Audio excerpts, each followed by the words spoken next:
Terima kasih kepada sahabat-sahabat saya yang ikut serta di dalam webinar ini.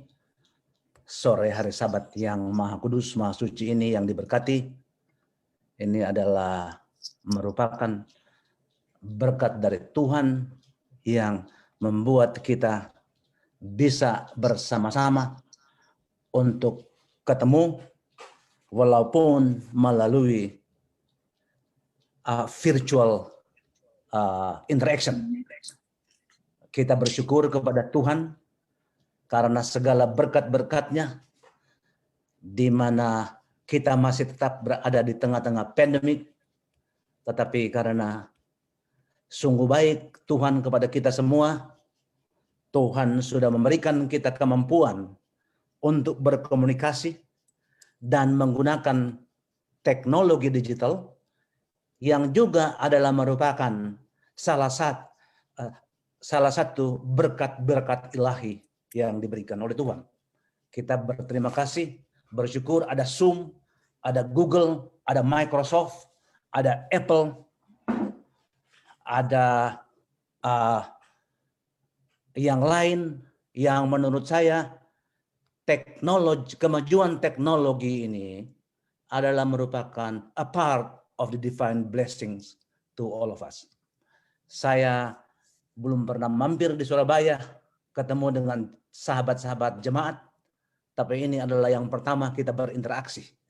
Dan terima kasih. Saya mau share screen ya, bisa ya? Silakan. Kenapa dia nggak muncul lagi nih? Bentar. Oke. Bentar ya. Saya harus coba sebentar. Saya keluar dulu, baru saya buka ini.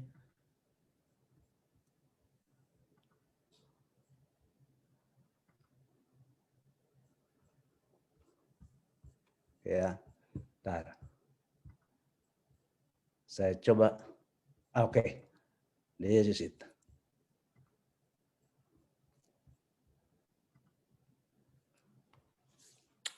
Apa pertama-tama apa suara saya jelas apa? Jelas. Saya share screen saya jelas? Jelas. Oke. Seperti yang saya katakan tadi, kita sekarang masih tetap berada di tengah-tengah dinamika kehidupan yang sebagai akibat daripada pandemi yang masih terus berlangsung. Kita bersyukur kepada Tuhan karena hanya dengan berkat-berkat Tuhan kita sudah melalui pandemi ini. Kita terus berhadapan dengan pandemi ini dengan saya harus katakan kita sukses. We have learned in the past 16 months untuk mengetahui lebih banyak tentang COVID, and we have learned how to live with COVID selama ini. And para ahli mengatakan bahwa periode 16 bulan yang lalu itu adalah the toughest period in the history of the mankind. Belum pernah. It's a crisis like no others. Krisis yang belum pernah kita jumpa. Di mana selama 16 bulan hampir semua lockdown. Great lockdown. Pembatasan aktivitas manusia diikuti dengan apa? Great economic lockdown yang oleh IMF dikatakan belum pernah terjadi di dalam sejarah umat manusia sampai dengan sekarang ini. Terjadi lockdown di mana-mana, khususnya pergerakan ekonomi. Sebagai akibat kita lihat bahwa meluasnya kemiskinan. Kita menyaksikan bahwa terjadi PHK di mana-mana. Pegawai dirumahkan atau bisnis harus ditutup atau dikurangi. These are all the experience yang belum pernah Anda dan saya jumpa selama ini. Yes, kita sudah pernah melalui krisis 98, tetapi kalau dibandingkan dengan sekarang ini, it's insignificant krisis yang kita pernah lihat tahun 98, krisis multidimensi, krisis Great Economic Recession tahun 2009, dampak kepada kehidupan umat manusia yang kita hadapi ini jauh lebih besar. Tetapi puji syukur kepada Tuhan bahwa dengan iman kita kepada Tuhan, dengan kita terus melakukan protokol kesehatan yang 5M itu, dan spiritual protokol, we are here today, bertemu dan bersyukur kepada Tuhan bahwa sungguh Tuhan maha baik, maha penyayang untuk kita semua. Saya mau bawakan, tadi sudah dibicarakan tadi mengenai apa? Bagaimana ekonomi umat, bagaimana ekonomi anggota ya selama pandemi ini. Saya coba pikirkan ini dari segi biblical perspektif. Dan yang saya jumpa adalah barangkali yang cocok untuk menopang judul yang sudah diambil tadi itu adalah dinamika kehidupan Naomi dan Ruth from the Bible perspective, and bagaimana strategi pemulihannya. Itu terdapat di dalam kitab Rut 1 sampai dengan 4. Kalau Anda lihat, krisis yang pertama adalah terjadi apa? Kelaparan di Bethlehem. Di zaman pada waktu itu, Israel sudah kembali ke tanah Kanaan. Setelah itu masih di dalam zaman hakim-hakim. Ekonomi pada waktu itu diderive oleh satu, agriculture, pertanian, peternakan, pertambangan, yes, karena kan sudah ada emas pada waktu itu juga, perak, dan juga kelautan. Oke? Krisis yang pertama adalah krisis the great economic recession yang terjadi pada waktu itu. Sebab kalau pada waktu terjadi kekeringan, kelaparan dikatakan di sana. Dan itu terjadi di tanah Bethlehem. Bethlehem itu adalah apa? The city of bread, atau kota kalau kita barangkali di Indonesia adalah kota beras, ya, kota beras. Satu itu.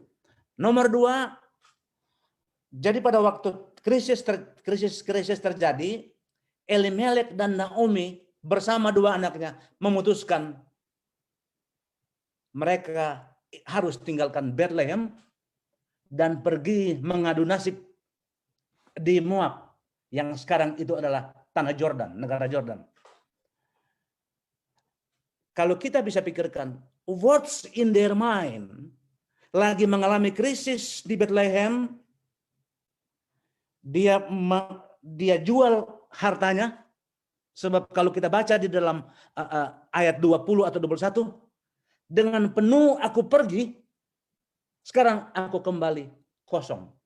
Dengan kata lain, they have decided to sell everything atau almost everything, kumpul modal untuk pergi mencari kehidupan di Moab.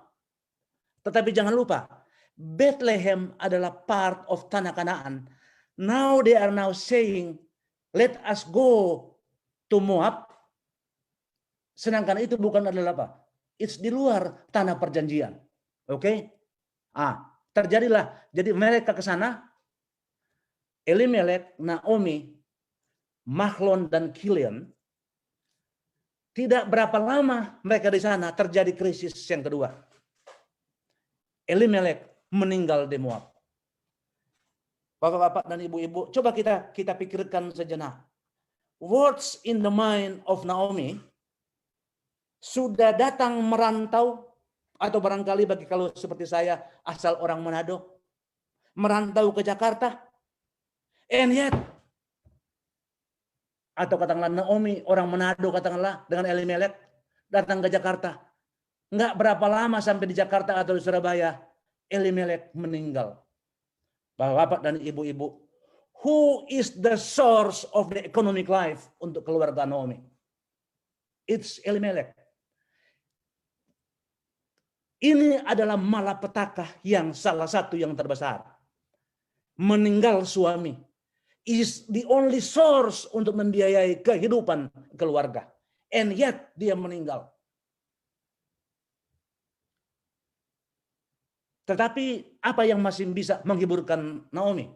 No, oke, Tuhan, ya, terima kasih. Ya, saya lagi berduka, but I still have my two sons, Macklon and Kellyn.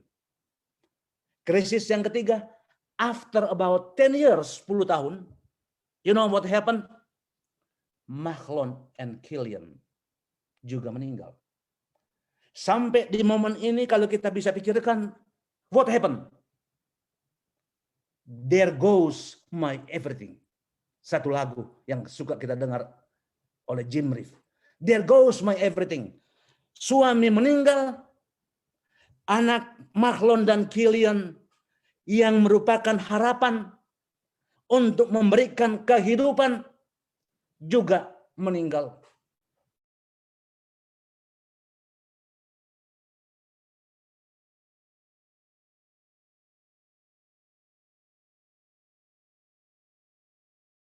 Bapak dan ibu-ibu. Naomi janda, Orpa dan Ruth janda. Ini adalah ketiga ibu. Di zaman kalau kita pelajari sejarah, Bible Commentary mengatakan janda, Naomi janda di tanah orang di foreign country itu dilihat apa? Seorang yang gagal. Bagi Orpa dan Ruth, janda dan nggak punya anak, itu juga merupakan apa? Kegagalan yang terbesar. So, krisis yang ketiga, what they are facing adalah it's an impossible situation. Situasi yang sangat berat. It's even berat daripada apa dan Anda dan saya barangkali lagi hadapi. Bapak-bapak dan ibu-ibu, Alkitab tidak mengatakan, tetapi Bible Commentary mengatakan, the problem with them, they don't have any skill. Mereka tidak mempunyai keahlian dan kompetensi untuk mencari nafkah. Lalu kita bisa pikirkan, kita bisa dramatisir. Setelah 10 tahun ini, suami meninggal, 2 anak meninggal, what happened? Para Bible komentator mengatakan, para Bible scholar mengatakan, Naomi left with nothing secara ekonomi. All she has is only one, her belief to his God. Dia tahu bahwa yes, ini adalah permasalahan yang paling besar. Inilah PHK yang paling besar. Inilah pengalaman di mana bisnis yang barangkali Elimelek dan Naomi set up di Moab, gone, dilindas resesi. Dilindas karena apa? Bukan resesi. Dilindas kebangkrutan because they don't know how to manage. Oke? Krisis keempat. There goes my everything. But one, we have our Lord in heaven.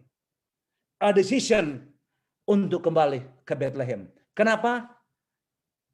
Alkitab berkata, Naomi sudah dengar bahwa tanah Bethlehem yang merupakan part of the divine blessing, tanah Kanaan, sudah diberkati Tuhan dan sudah ada apa?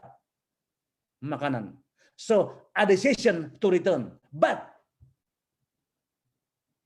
she has nothing left financially, economically. And not only that, nggak ada skill dan kompetensi. Oke, baru dia bilang, no, I have to apa? To go home. Baru terjadi proses pemulihan kehidupan Naomi. Ini yang kita akan coba, saya akan coba paparkan kepada bapak-bapak dan ibu-ibu. What sort of lesson yang barangkali kita bisa belajar di tengah-tengah kehidupan yang lagi kita alami. But one thing, my friend, I should say, the only certain now and going forward adalah uncertainties, ketidakmenentuan semakin tinggi. Then there's going to be a lot of changes. Secara profesional, kita mengatakan karena dengan adanya adopsi teknologi digital yang sudah meluas di mana-mana, one thing kita sebagai umat percaya perlu pastikan bahwa we continue to learn tentang ilmu pengetahuan dan we continue to develop ourselves secara skill and kompetensi, karena that's the only one yang akan bisa menopang kehidupan kita selama masa penantian ini. Anda dan saya, kita punya satu kesamaan. Ada dua kesamaan kita. We believe bahwa Jesus will come for a second time. Dan saya yakin dan percaya, kita semua yakin bahwa kita sudah tergabung di dalam kelompok yang sudah qualify untuk mewarisi kerajaan surga. Oke? Kita yakin, saya yakin, Anda dan saya, Anda dan bapak-bapak dan ibu-ibu sama dengan saya. I believe I have fulfilled the qualification to live in heaven with Christ. Jadi karena itu saya nggak bahas lagi itu. It's a given. That is our expectation. Orang sudah pegang semua itu. But what I would like to share with you, dari sekarang sampai Tuhan datang, which is we don't know, di dalam Matius 24, murid-murid tanya sama Yesus, kapan dia mau datang? Dia bilang, saya aja yang mau datang, I don't know. Malaikat-malaikatnya juga tidak tahu. The only one that knows when I'm going to return adalah Tuhan Allah. So, saya pribadi, I will never like to speculate kapan Tuhan Yesus mau datang. But one thing that saya pastikan, I'm ready. I'm ready. Kalau mau datang sama nanti malam, kenapa takut? Besok juga saya nggak takut. But our challenge adalah selama masa penantian ini, kehidupan kita, Alkitab mengatakan, harus menjadi garam dunia dan menjadi terang. So that our life are going to be impactful to the society, kepada organisasi, kepada perusahaan di mana Anda bekerja. You have to be the light. Your light should shine. Engkau dan saya, Anda dan saya adalah utusan Tuhan. Kemanapun. And my job is to work. Ellen G. White mengatakan di dalam Christ Object Lesson, masa penantian ini adalah kita harus gunakan to do satu. Quote unquote, diligent working. Waiting means do diligent working. Menunggu berarti kita bekerja dengan giat, dengan cermat, dengan pintar, bekerja dengan produktif, menghasilkan nilai tambah, supaya orang sekitar melihat sungguh mereka anak-anak Tuhan Seventh Day Adventist Surabaya sangat diberkati Tuhan. That is one of the very, very powerful witnessing. You tontonkan bahwa my life are being blessed because I follow Christ, and that is the most effective way to spread the gospel of Jesus Christ. Lifestyle evangelism. That is the good strategy untuk kita, bagaimana kita menyebarkan pekabaran Yesus, pekabaran Tuhan Yesus, the good news of Christ. Barang siapa yang percaya kepadanya tidak binasa tetapi apa? Memperoleh hidup kekal. That is where Anda pertontonkan di dalam pekerjaan Anda sehari-hari, baik sebagai pengusaha, baik sebagai guru, sebagai seorang nurse, accountant, bankir, apapun pekerjaannya, show it to them that you possess a Christ-like a character. Jika kita tinggal di dalam Dia, kita akan apa? Kata Alkitab, berbuah lebat. Kita akan terus naik, bukan turun. Dahulu aku muda, tidak pernah aku lihat orang-orang percaya ditinggal Tuhan dan meminta-minta roti. Jesus never design our life untuk jadi peminta-minta. If you have your effort, you do your part, Jesus will bless your effort. Bapak-bapak dan ibu-ibu, saya mau coba bahas sedikit daripada Alkitab.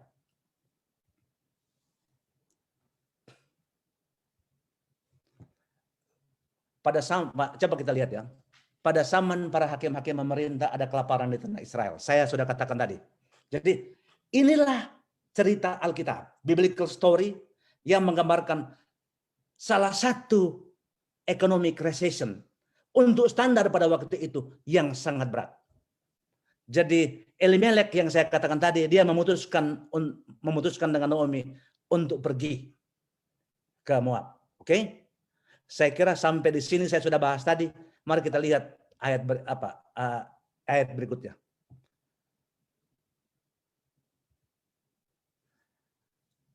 Jadi ada decision to return. Ayat 6. Kemudian berkemaslah ia dengan kedua menantunya dan ia pulang dari tanah Moab. Oke, ayat 7. Mereka berangkat untuk meninggalkan Moab menuju tanah Yehuda. Bethlehem, kira-kira 50 mile atau 80 kilometer. Di tengah jalan kira-kira 4 miles after they left Moab, ayat 8, berkatalah Naomi kepada menantunya, itu, pergilah pulanglah masing-masing ke rumah ibunya. Tuhan kiranya menunjukkan kasihnya kepadamu. Tapi mereka nggak mau. Oke?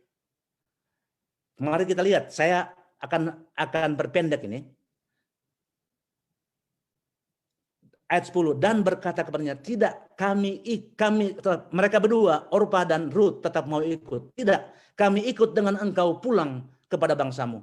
Tapi ayat 11, Naomi berkata, pulanglah anak-anakku, mengapakah kamu turut dengan aku? Bukankah tidak ada lagi anak laki-laki yang kulahirkan untuk dijadikan suamimu nanti? Naomi is being fair, being open. Ini adalah janda yang masih muda. Baru kira-kira, I think it's even less than 10 years mereka menikah. Jadi masih muda, belum punya anak. Jadi dia katakan, pulanglah. Sebab Tuhan barangkali akan nanti memberkati engkau. Untuk supaya mendapatkan suami. Ayat 18. Oh, terlalu cepat ya begini. Oke.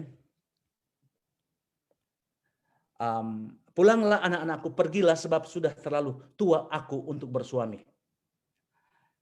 Ayat 14, menangis pula mereka dengan suara keras. Lalu Orpah mencium mertuanya itu, minta diri. Tapi Ruth tetap berpaut padanya. Sampai di sini, Orpah decided kembali ke Moab. Kembali dengan keluarganya. Bapak dan ibu-ibu, kalau kita ikuti Bible commentary, it was from Orpah yang lahir Goliat. 4 anak, salah satu adalah Goliat, yang musuh bebuyutannya orang Israel. Berkatalah Naomi, telah pulang iparmu kepada bangsanya dan kepada para alaknya. Pulanglah mengikuti iparmu itu. Ayat 16, tapi kata Ruth, janganlah desa aku meninggalkan engkau dan pulang dengan tidak mengikuti engkau, sebab kemana engkau pergi, ke situ jugalah aku pergi. Di mana engkau bermalam, di situ jugalah aku bermalam. Bangsamulah bangsaku, Allahmu Allahku. Di mana engkau mati, aku pun mati di sana, dan di sanalah aku dikuburkan. Beginilah kiranya Tuhan menghukum aku. Bahkan lebih lagi daripada itu, jikalau suatu pun apapun memisahkan aku dari engkau, selain daripada maut. Ini bapak-bapak dan ibu-ibu. This is an important moment. Bangsamu adalah bangsaku. Allahmu adalah Allahku. Secara kehidupan beragama. Di mana Ruth? Kapan Ruth dibaptis menerima Kristus? This is the moment. Dia berkata, aku bersedia. And I have observed your God. And he is a good God.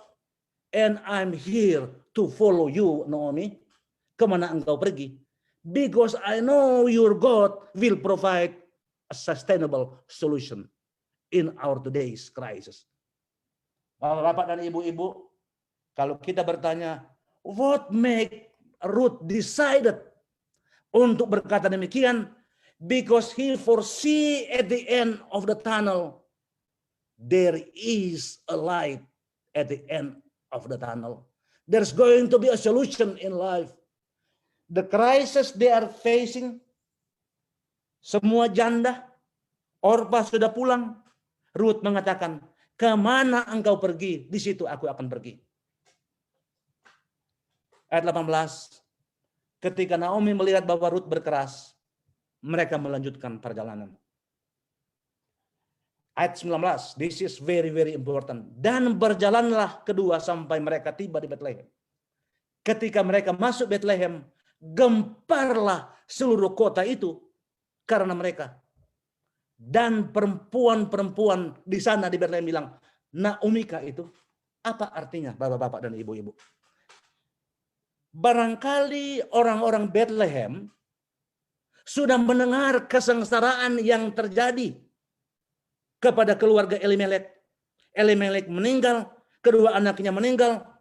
Naomi sekarang pulang dengan membawa satu, Ruth.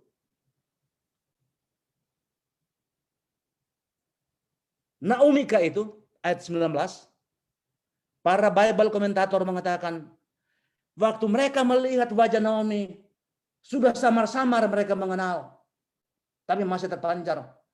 Para Bible scholar mengatakan, terpancar kesengsaraan yang dia lewati selama 10 tahun, that has never happened in the history of mankind pada waktu itu.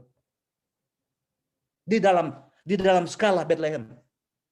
Now, jadi krisis yang sangat berat. Suami meninggal, anak-anak meninggal, dan modal sudah habis. Dengan kata lain, Pak sampai di Bethlehem, it's a very, very impossible situation. Ayat 20, tapi ia berkata kepada mereka, janganlah sebutkan aku Naomi. Sebutlah aku Mara, sebab yang Maha Kuasa telah melakukan banyak yang pahit kepadaku. Ayat 21, dengan tangan penuh aku pergi, duit banyak dia bawa, tapi dengan tangan yang kosong Tuhan memulangkan aku. Mengapakah kamu menyebut aku Naomi? Karena Tuhan telah naik saksi menentang aku, dan yang Maha Kuasa telah mendatangkan malapetaka kepadaku. Dia mengaku bahwa yes, I took the consequences karena kesalahan mengambil langkah pergi ke Moab. Alkitab berkata, kita membuat perencanaan, tetapi apa? Kehendak Tuhan yang jadi. Naomi mengatakan, jangan panggil saya Naomi, panggillah aku Mara. Sebab kesengsaraan yang saya sudah lalui, itu sangat berat. But I have still one in my life. Saya memiliki Tuhan. Ayat 22, demikianlah Naomi pulang bersama-sama dengan Ruth, perempuan Moab itu, menantunya, yang turut pulang dari daerah Moab, dan sampailah mereka di Bethlehem pada permulaan musim menuai jelai. Bapak dan ibu-ibu, this is the true moment yang memperlihatkan bahwa God has listened to their prayer, dan mereka sampai di musim pemetikan padi, pemetikan atau permulaan musim menuai jelai. Seperti yang saya katakan tadi itu, ini adalah agriculture driven economy. Kalau ada terjadi penuaian, apa yang ada di depan mereka? Ini kedua janda. Naomi sudah tua, tetapi Ruth masih muda. Yes, dia nggak punya keahlian, tetapi dia tahu bahwa dengan Tuhan pasti ada solusi. They arrive at the right time, musim penuaian. Pertanyaannya bagi mereka kepada Ruth, What shall I do to fulfill the needs of my mother-in-law Naomi dan saya ke depan? Apa yang terjadi, saudara-saudara? Pasal 2 ayat 2. Maka Rut perempuan Moab itu berkata kepada Naomi, biarkanlah aku pergi ke ladang memungut bulir-bulir jelai di belakang orang yang murah hati kepadaku. Dan sahut Naomi kepadanya, pergilah anakku. Bapak dan ibu-ibu, para Bible scholars mengatakan, soon after their arrival, setelah mereka sampai, Ruth katakan kepada Naomi, izinkan saya pergi memungut bulir-bulir. Izinkan saya untuk pergi bekerja. Bapak dan ibu-ibu, itu dinamakan gleaner. This is the first entry job kalau di dalam satu perusahaan. You started as a clerical. Ini adalah satu pekerjaan yang paling bawah. You started from basically almost zero. And dia bilang, no, this is it. I'm more than willing to do this job. Saya belum pernah lakukan, but I think I will learn to do these things because I have my own determination untuk menjadi seorang pembelajar lifelong learning, and I know God, my God, will bless and guide me so that I'm going to be the blessing to Ruth and myself, and also going to be the blessing kepada siapa dia akan bekerja. Kita sama-sama tahu di dalam ayat 3, kemana dia pergi? Dia pergi bekerja di tanah Boaz. Inilah mulai rancangan, kelihatan the grand plan of salvation, the grand plan of redemption yang dibuat oleh Tuhan untuk umat manusia yang ada di dunia sekarang ini. Lalu ayat 4, lalu datanglah Boaz dari Bethlehem. Boaz ini adalah the big boss, dia adalah saudara daripada Elimelek. Ia berkata kepada penyambit itu, Tuhan kiranya menyertai kamu. Jawab mereka kepadanya, Tuhan kiranya memberkati Tuhan. Ayat 5, lalu kata Boaz kepada bujangnya, kepala pekerjanya, mengawasi penyambit itu, the supervisor, dari manakah perempuan itu? Boaz was referring kepada Ruth. Bujang-bujangnya ayat 6 mengatakan, dia adalah seorang perempuan Moab. Dia pulang sama dengan Naomi dari daerah Moab. Ayat 7. Tadi ia berkata, izinkanlah kiranya aku memungut dan mengumpulkan jelai dari antara berkas-berkas jelai ini di belakang penyabit-penyabit. Begitulah ia datang dan terus sibuk dari pagi sampai sekarang. Seketika pun ia tidak berhenti. Bapak-bapak dan ibu-ibu, Ruth mulai from basically lower job atau ekuivalen kepada pemula, profesional pemula. Barangkali kalau macam di kantor itu adalah apa? Pekerja di kantor untuk membersihkan kantor, menyiapkan minuman. And this is the first entry job. But he committed to her job. Enggak pilih-pilih. Zaman krisis kita tidak pernah pilih. Jangan pernah kita akan memilih pekerjaan. Yang paling penting adalah we are more than willing untuk bekerja dan bekerja dengan giat, bekerja dengan produktif, bekerja dengan rajin. Sebab kita adalah wakil Tuhan, His ambassador yang harus mencari nafkah supaya bisa memberikan kehidupan kepada keluarga. Tapi ayat 7, coba kita lihat apa the mindset sama karakter of Ruth. Izinkanlah kiranya aku memungut dan mengumpulkan. She asked for a permission, minta izin. Walaupun di dalam kebiasaan orang-orang Israel adalah hak janda untuk pergi bekerja di ladang, mengambil yang sisa-sisa tanpa harus minta izin.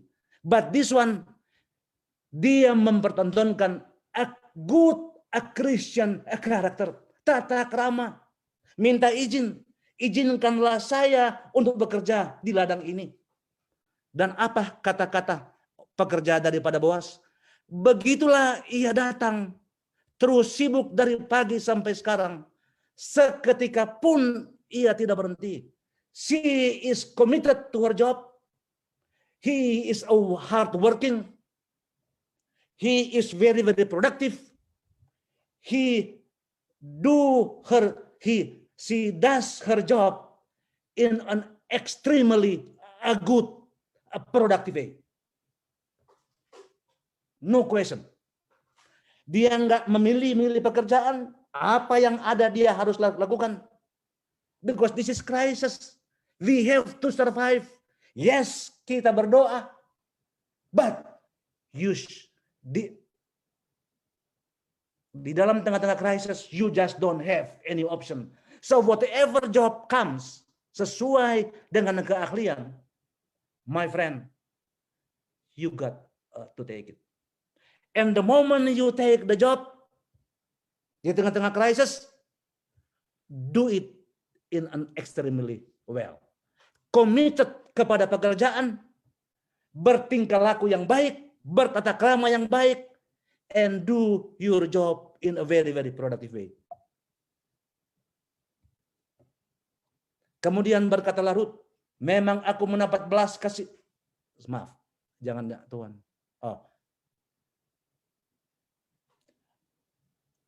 Jadi dia sudah dapat pekerjaan. Sekarang ayat 8. Apa kata Boas kepada Rut? Dengarlah dahulu anakku, tidak usah engkau pergi memungut jelai di ladang orang lain.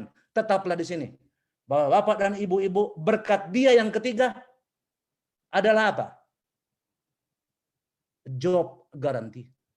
A long life employment selama pemetikan itu. Nggak perlu yuk pergi di sana.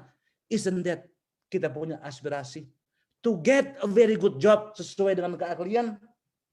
And di sini Boas mengatakan, this is my guarantee. Nggak perlu cari kerja tempat lain.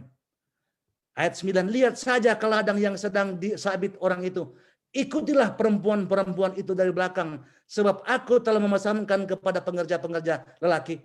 Jangan mengganggu engkau. Ruth dapat security guarantee. Sebagai seorang janda perempuan. Sudah dapat pekerjaan, long life employment, and security guarantee. Jika engkau haus, pergilah ke tempayangan. Dapat juga jaminan makanan.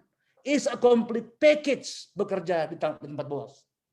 Long life employment, security guarantee, dan apa? A full service, bapak-bapak dan ibu-ibu. Makan minum disediakan. Lalu sujudlah Rut menyembah dengan mukanya sampai ke tanah dan berkata kepadanya, mengapakah aku mendapat belas kasihan daripadamu? Sehingga Tuhan memperhatikan aku, padahal aku ini seorang asing. Bapak dan ibu-ibu, it's demonstration of fruit of faith in Jesus. Dan mengatakan kepada Boas, terima kasih, engkau sudah memperhatikan saya. Padahal aku ini orang asing. Saya ada di perantauan. And yet Boas memperhatikannya. Dapat job guarantee, dapat security guarantee, dapat pekerjaan, dapat juga makanan.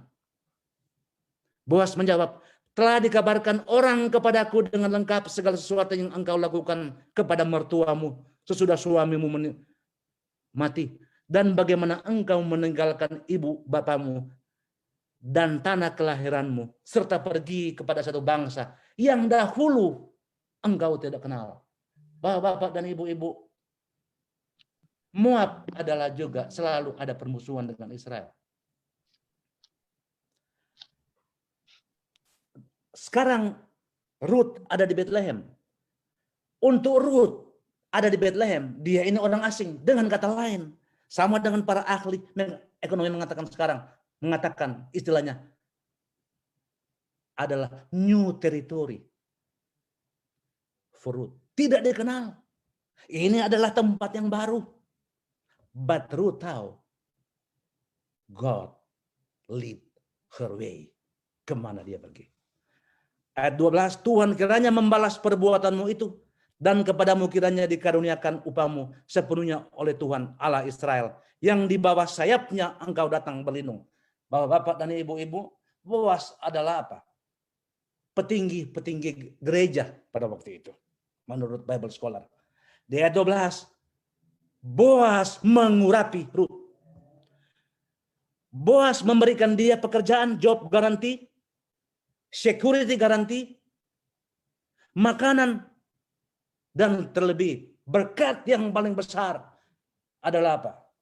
Pengurapan yang dilakukan oleh Boas sebagai seorang hamba Tuhan kepada Rut.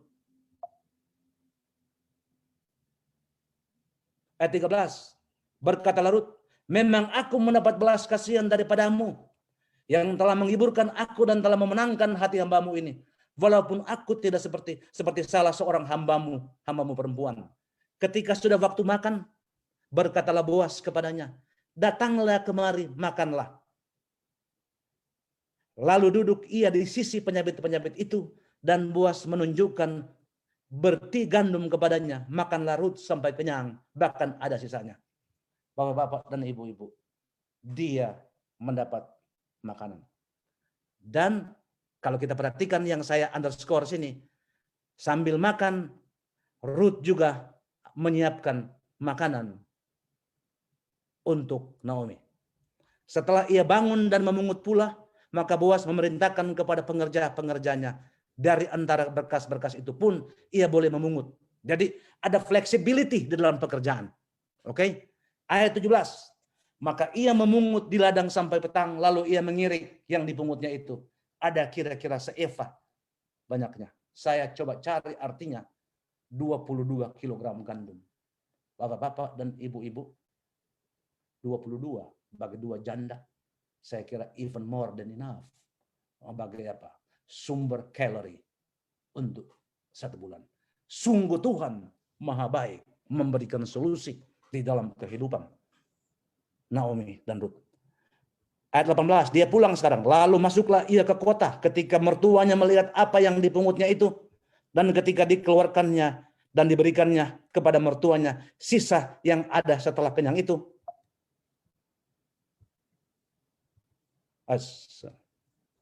Maka berkatalah mertuanya kepadanya, di manakah engkau, bapak-bapak dan ibu-ibu? Coba kita pikirkan. Tadi pagi Rut pergi kerja, diceritakan bahwa mereka kembali di sana itu udah benar-benar apa? Udah kandas duitnya. Jadi think for a moment, what is happening dengan Naomi selama Rut bekerja? Saya yakin dia udah lapar. Mungkin kalau saya dulu tinggal di kampung di Manado sana. Barangkali while Naomi was waiting, dia sudah siapkan itu apa? Belangan untuk memasak. Air sudah mendidih. Dengan satu pemikiran, pada waktu dia sampai membawa gandum, air sudah mendidih. Tinggal masak. Cepat dapat masakan. But my friend, dia dapat 22 kilogram dan membawa makanan yang disiapkan, yang dia ambil pada waktu makan siang untuk Naomi. Bapak-bapak dan ibu-ibu, isn't that a big blessing? Sudah dapat pekerjaan, sudah dapat job garanti, security protection, dan lain-lainnya, makanan. Sekarang upahnya satu hari 22 kilogram plus makanan yang siap saji.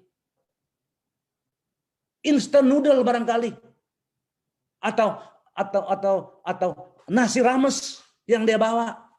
Bapak dan ibu-ibu, never in the history of my professional, the first day in your job, Anda dapat bonus sama dengan Ruth. Makanan siap saji. Untuk Anda dan saya melihat makanan siap saji is maybe nggak punya nilai. Batu Naomi yang lagi menunggu di rumah lagi kelaparan. Mungkin dia lagi puasa. The present of meal ready to eat adalah berkat yang paling besar, salah satu yang ada untuk kehidupannya. Itulah yang saya katakan, never in the history of my professional career, the first day saya sudah dapat bonus. And the bonus adalah memberikan kebahagiaan kepada ibu mertua yang sudah lapar, sudah 10 tahun melalui kehidupan up and down and lapar. And here you go, McDonald yang saya sudah beli tadi for Naomi. Bapak-bapak dan ibu-ibu, Anda sudah tahu ceritanya. Demikian ayat 23, demikian Rut tetap dekat pada pengerja-pengerja perempuan Boas untuk memungut sampai musim menuai jelai dan musim menuai gandum telah berakhir. Dan selama itu ia tinggal pada mertuanya. Pasal 3 dan 4 itu adalah satu kesempatan yang lain. Kita tidak punya waktu. Apa sekarang dari pasal 1 ayat 2, barangkali apa yang kita bisa petik di sini? 3 strategic spiritual lesson of Ruth untuk semua kita. Yang pertama, apa yang dimiliki oleh Ruth? Komitmen yang teguh untuk tetap mencintai Naomi, karena selama hampir 10 tahun dia bersama-sama dengan keluarga Naomi. Bible scholar mengatakan Ruth has observed bagaimana the spiritual value yang ada dimiliki oleh keluarga Naomi. Dia sudah menyaksikan, yes, ada up and down, bagaimana big crisis terjadi kepada keluarga Naomi. But Ruth remain committed kepada Naomi. Why? Because Ruth foresee there is going to be an eventual solution. There is going to be a good exit strategy at the end of the tunnel. At the end of the tunnel, bukan hanya ada terang lilin, tetapi terang yang besar. Terang yang besar yang dipancarkan oleh Yesus Kristus memberikan janji, there is going to be a kelepasan. You have to remain firm in your commitment to follow Jesus, because by following Jesus, there is going to be a a permanent solution. Dari seorang profesional mengatakan Ruth juga bikin apa? Bikin coba-coba. He bets on Bethlehem. He bets. But her bets turn out to be a positive bet. Because why? She accepted the love of Jesus pada waktu di perjalanan menuju Bethlehem. Nomor satu adalah firm spiritual commitment to be part of the Christian life and continue to follow Naomi. Nomor 2, Ruth memiliki keberanian, strong courage to decide. Dia bilang, yes, Bethlehem adalah tanah yang lain, tanah yang saya tidak kenal, unknown territory. But I know if I committed to my Lord, if saya berusaha dengan sungguh-sungguh, Tuhan akan memberkati keputusan saya. And she decide secara brave, secara berani. No, I don't want to return to Moab untuk menyembah Allah ilah-ilah yang lain. I have known our God, Naomi God, and I have accepted Allahnya. Dan here am I. Saya memberanikan diri. Yes, I may be taking risk, but this is a good risk that I'm taking. I have to follow. Dengan keberanian dia mengatakan, saya menerima Yesus Kristus, because melalui Yesus Kristus akan ada kelepasan di tanah Bethlehem. Ruth memiliki a strong character, memiliki karakter, solid karakter, brave and strong faith to follow God. Bapak dan ibu-ibu, ada 2 aspek di sini. Yes, no doubt, Ruth memiliki strong faith to Jesus. But my friend, ada nomor 2 yang juga it has to come together. Iman kepada Tuhan yang tidak cukup, but you have to make an action according to your faith in Jesus. You have to act on your plan. You have to act on your works while you continue to pray. God will only bless your effort if you nggak memiliki keinginan untuk bekerja. There's no blessing. Seorang teman mengatakan rahasia sukses katanya 3. Saya bilang apa itu? Talenta, kerja giat, and luck. Bapak dan ibu-ibu, bagi saya adalah talenta, skill, kompetensi nomor 1. Tentu kita harus reinvent, kita harus tetap up to date, kita punya pengetahuan, skill, and kompetensi. Reinvent yourself. Perbaharui, pengkinian. Kedua adalah bekerja dengan rajin, sama-sama dengan amaran daripada Ellen G. White. Diligent working, Christ object lesson. Ya, chapter 25. Anda baca di sana the first alinea. Dan ketiga, luck. What is luck, my friend? Luck is the blessing.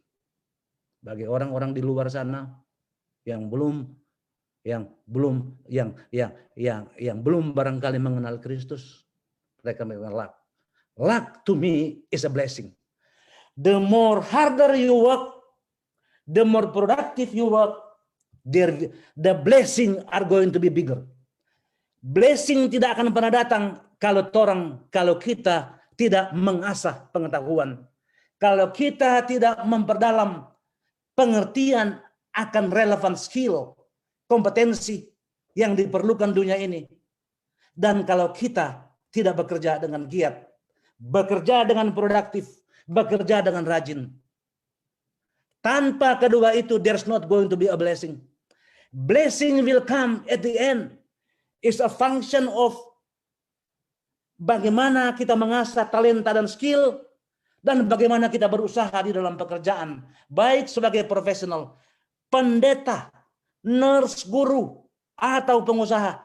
You are going to be blessed if you do the first 2.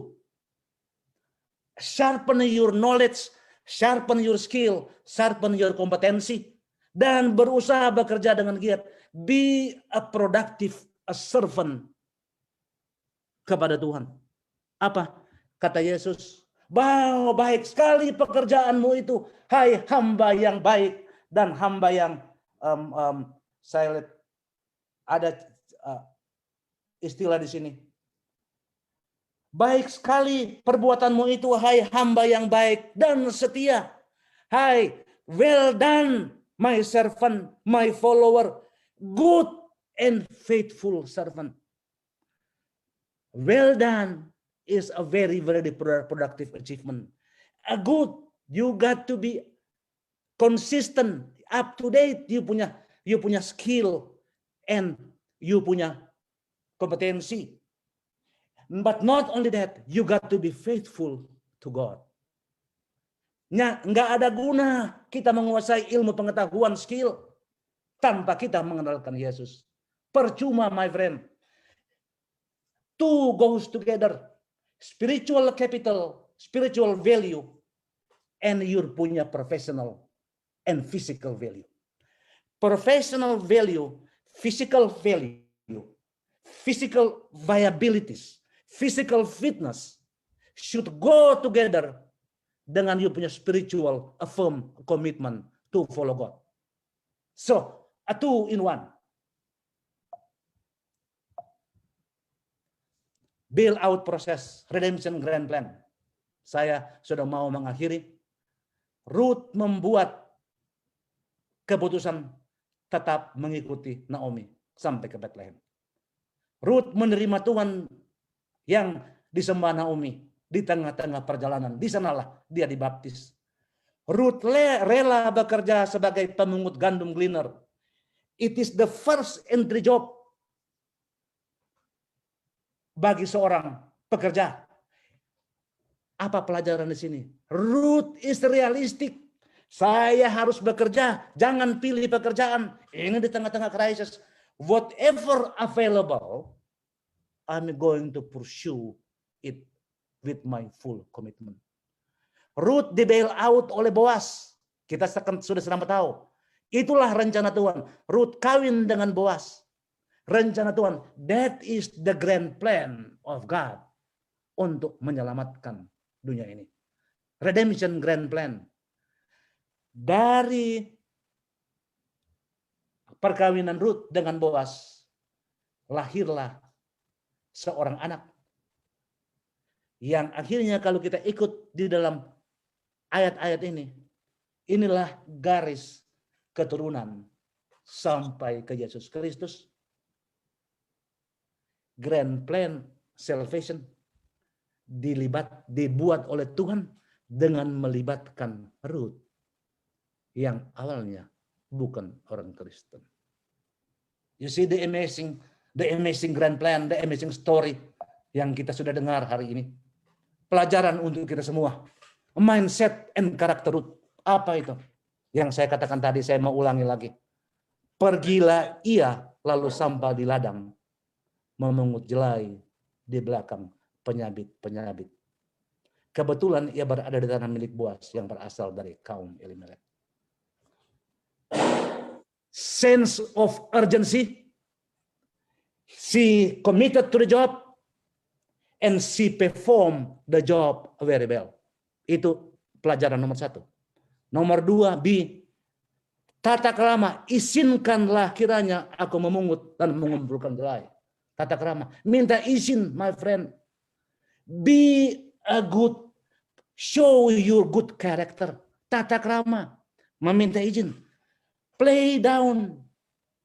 Alkitab mengatakan, you have to walk humbly with your Lord. Kita harus berjalan dengan apa? Penuh kerendahan hati.